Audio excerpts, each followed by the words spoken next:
Friends, easy knowledge में आप सभी का स्वागत है। तो इस वीडियो के अंदर हम आपको बताना चाह रहे हैं कि जो एक स्कैल्पर है वो एक स्कैल्पर का माइंडसेट किस तरह से काम करता है स्कैल्पिंग करने के लिए, और उसके लिए जो आप एक अच्छा मोमेंट पकड़ने की कोशिश करिए। पिछले दिन का जो मार्केट था वो मार्केट में किस तरह से मोमेंट किया है और स्कैल्पर के लिए क्या वाकई में काम किया है कि नहीं किया है। पिछले दिन का जो मार्केट था उस चीज़ को हम इस वीडियो के अंदर देखेंगे कि पिछले के दिन।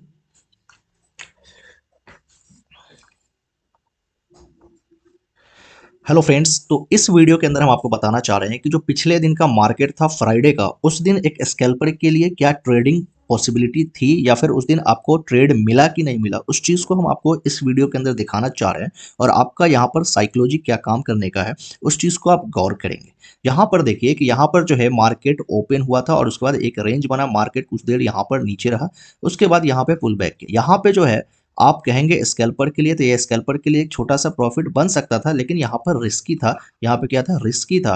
तो इसके लिए यहाँ पर नहीं घुसने की कोशिश करेंगे, क्योंकि यहाँ पे सावधानी जो है थोड़ा सा नहीं रखना था, क्योंकि एक बैग मार्केट ऊपर की तरफ चला गया। उसके बाद देखिए कि मार्केट क्या किया कि इस रेंज पे मार्केट अप ट्रेंड की तरफ गया, और अप ट्रेंड की तरफ जाने के बाद ये एक लाइन मैंने ड्रॉ किया था, जिस लाइन पे मार्केट कंटिन्यू अपना सपोर्ट बनाते हुए जा रहा था। तो इस चीज को देखिएगा, और यहाँ पर जो ट्रेड था ये वाकई में यहाँ से तो गया, लेकिन जाते जाते क्या हुआ कि एक छोटा सा कैंडल बनाया और यहाँ पे जो हाई बनाया था, इस हाई को ब्रेक मार्केट नहीं कर पा रहा है।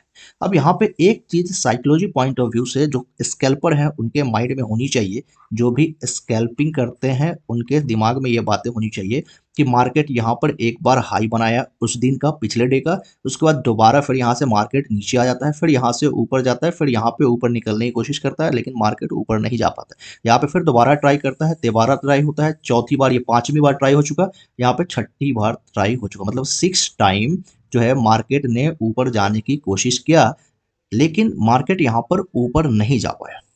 इसका मतलब ये समझ में आता है कि मार्केट अभी ऊपर जाने के कंडीशन में नहीं है, क्योंकि यहाँ पर जो था वो सेलर मौजूद था और सेलर इसको ऊपर ले जाने की कोशिश नहीं कर रहा था, मतलब इसके ऊपर नहीं जाने दे रहा था।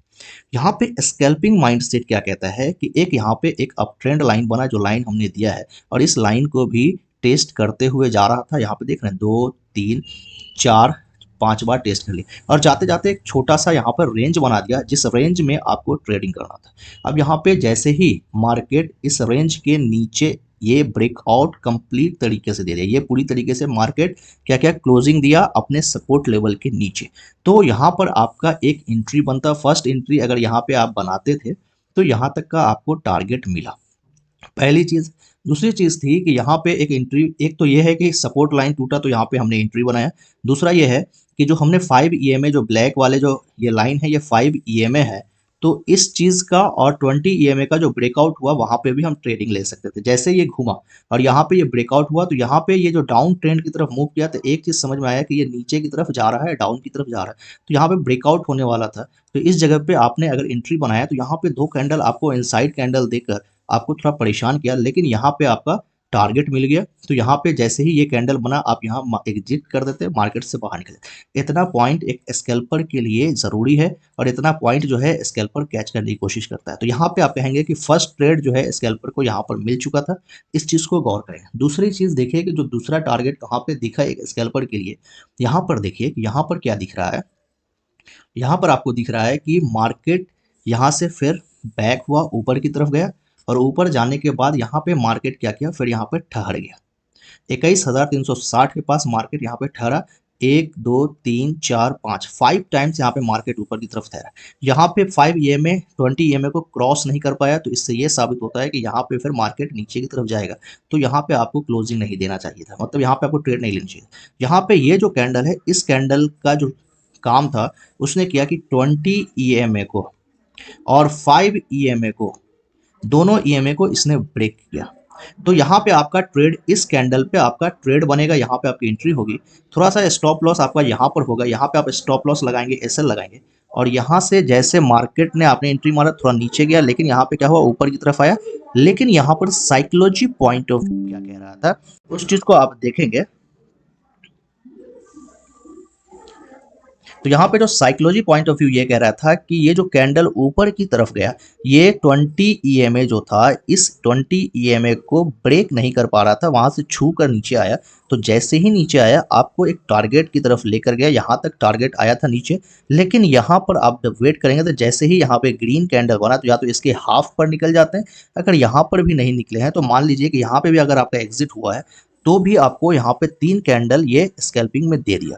तो कह सकते हैं कि जो पिछला दिन था वहां पे एक यहाँ पर आपको टारगेट दे के गया है छोटा सा, एक यहाँ पर टारगेट दिया तो 2 स्कैल्पिंग का टारगेट दे दिया। चलिए इसके बाद देखेंगे कि यहाँ पे 2 ट्रेड आपको एनफ है, लेकिन अगर आप इसके आगे देखेंगे तो यहाँ पे क्या हुआ कि यहाँ पर एक रेंज बनाया और ये एक रेक्टेंगुलर रेंज बनाकर मार्केट यहाँ पे रुका, लेकिन यहाँ पे नीचे नहीं जाके या मार्केट ऊपर ब्रेकआउट दिया। तो यहाँ पे ब्रेकआउट दिया तो यहाँ पे अगर आप एंट्री बनाते हैं तो यहाँ पे आपकी अच्छी एंट्री नहीं हुई, लेकिन यहाँ पे क्या कह सकते हैं कि एक छोटा सा एसएल लेके आप निकल सकते थे या फिर कॉस्ट टू कॉस्ट लेके निकल सकते थे, लेकिन यहाँ पे रिस्की था।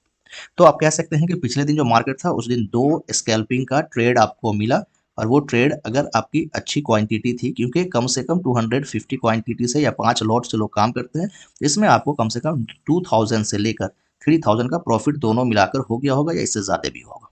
तो इस चीज़ को याद रखिएगा। दूसरी चीज़ हमेशा याद रखिएगा कि जब भी आप स्कैल्पिंग करते हैं तो इस ट्रेड को पोजिशनल ट्रेड नहीं बनाना है, पोजिशनल ट्रेड कभी भी नहीं बनाना है, क्योंकि पोजिशनल ट्रेड अगर आप बनाते हैं तो यहाँ पे आपको लॉस का सामना करना पड़ेगा।